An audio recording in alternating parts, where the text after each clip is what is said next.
Hi, how are you doing? Hmm. My name's Steve. What's yours?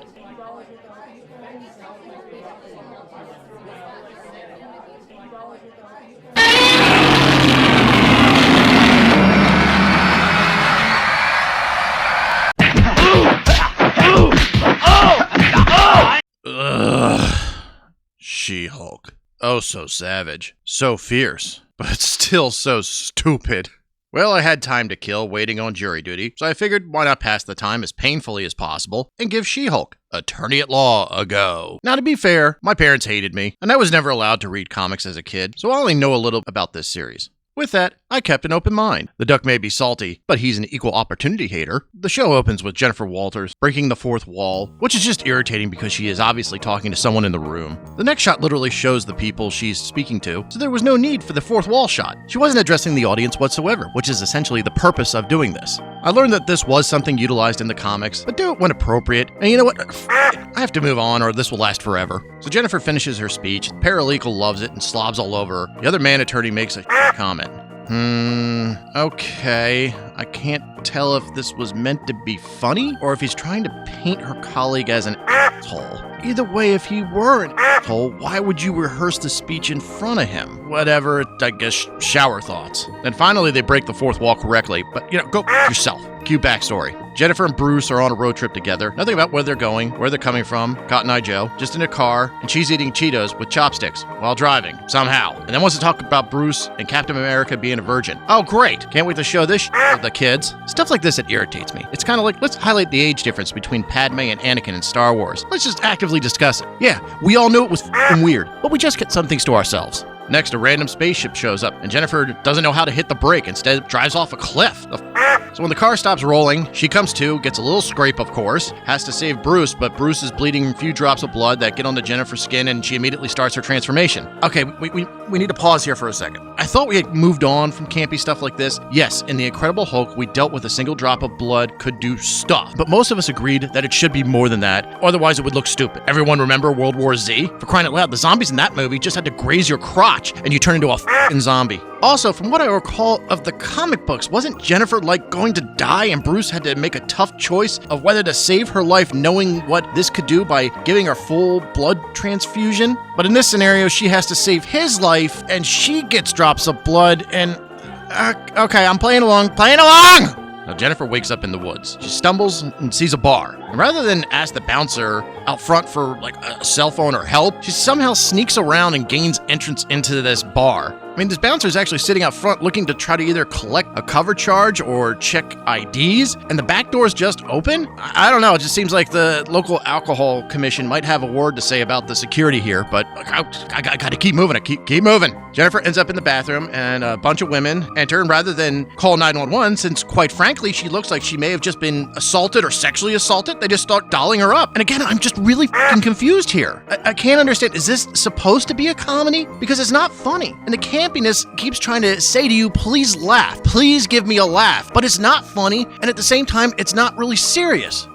What is this? And finally, Jennifer's now leaving the bar, and a bunch of bros exit and notice her just standing there. They attempt to engage her in a conversation, which she obviously doesn't want, and when they offer some, very shticky bro language, she immediately transforms into the She-Hulk and beats out of them, or kills them, I don't know. However, what I find perplexing about this scene is that the worst thing the guy said is something like, hey, we just want to talk, or we'll keep you company. I mean, this managed to send her into full rage, which becomes interesting later in the show, but man, this is triggered. And next, Jennifer wakes up at Bruce's Mexican beachfront villa. I guess she knows it's Bruce's because of the deformed Iron Man face plate sitting on the table, which if that's the one that Tony was wearing prior to his death, I must admit is a little sick. Now it's time for Bruce to explain to Jennifer that she too is now a Hulk. And he tries to pay her a compliment by saying that her biology helped him heal his arm, to which She replied, because I'm better than you. I mean, who does that? That's the conclusion you draw? Versus saying, what does that mean? Or does this make me different than you? No, a narcissist would only come to this conclusion.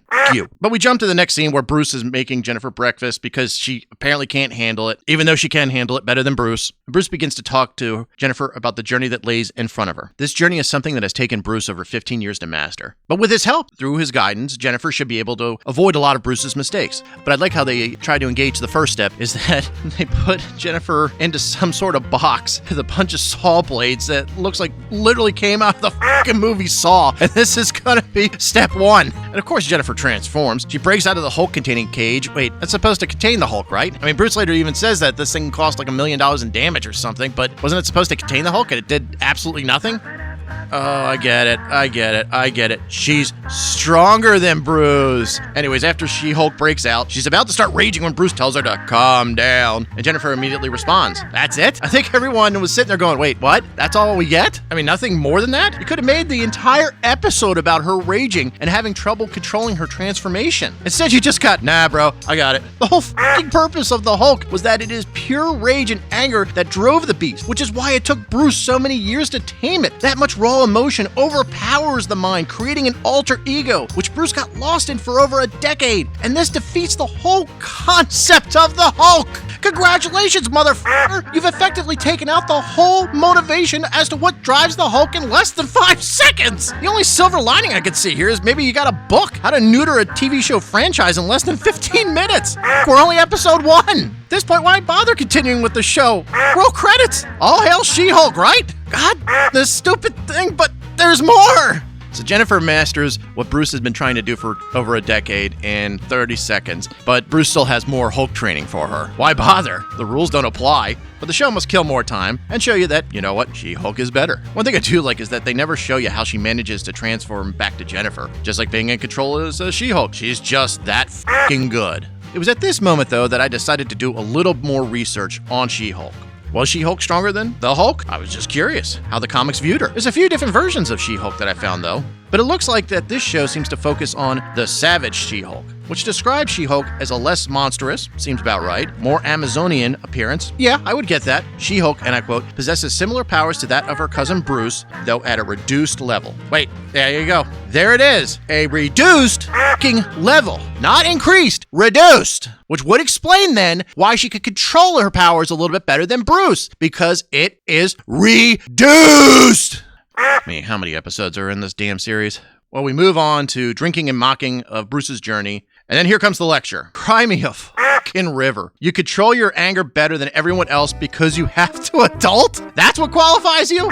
Like you demean people they don't agree with, or that don't kiss your ass. And yes, I'm talking about both men and women. People like Jennifer are deceitful, vindictive, narcissistic little assholes that care only for their own advancement in life. They care nothing for other people, and they only use those around them to excel their own agendas. And when those around them are no longer useful, they throw them to the side like garbage without a second thought. The worst part about assholes like this is when they are met by another asshole that's better than them, their final tactic is to cry victim and try to shame their way to victory. The dark humor in all of this is that any victory these assholes achieve never satisfies them. The combination of narcissism and the deep-rooted knowledge that winning through dirty tactics didn't lead to a fair outcome always leaves the hollow feeling that can never be overcome, despite how many victory laps you want to take. Their only coping mechanism is to lean harder into the projection and blame others for their shortcomings. Women like Jennifer create men like this. Nag, nag, nag, nag, nag! But enough of this shit. Eventually, Jennifer is absolutely determined to go back to Los Angeles, and there's no way she can be stopped, so she hops in the Hulkmobile, which appears to be just a slightly modded Jeep TJ. Bruce says he won't let her go, and she puts it into first gear and slams Bruce into a rock. What the f***? First, Jennifer is a millennial. Millennials cannot drive stick. This is a proven fact. Second, the Jeep TJ had a 4.0-liter inline 6-cylinder engine that produced a whopping 183 horsepower. It was a decent engine, but it was widely known for its lack of power. So you're telling me that this Jeep not only hits the Hulk and pushes him, but also slams him into a motherfucking rock? The Hulk picked up a tank like it was nothing. Do the writers even know this shit? Oh, f*** you. And then we wrap up the show where we see Jennifer in court, and Titania shows up, and She-Hulk beats her down, and it's just a really bad fight scene. Oh my gosh, this show's gonna be terrible! Here we go! She-Hulk, Ambulance Chaser! Hey, thank you for watching. We hope you understand this is just satire. and we have a good time doing it. If what you saw here made you happy, please hit the like and subscribe button. And if you didn't like what you saw here, please hit the like and subscribe button because it'd make me happy. Thanks for watching. Mahalo.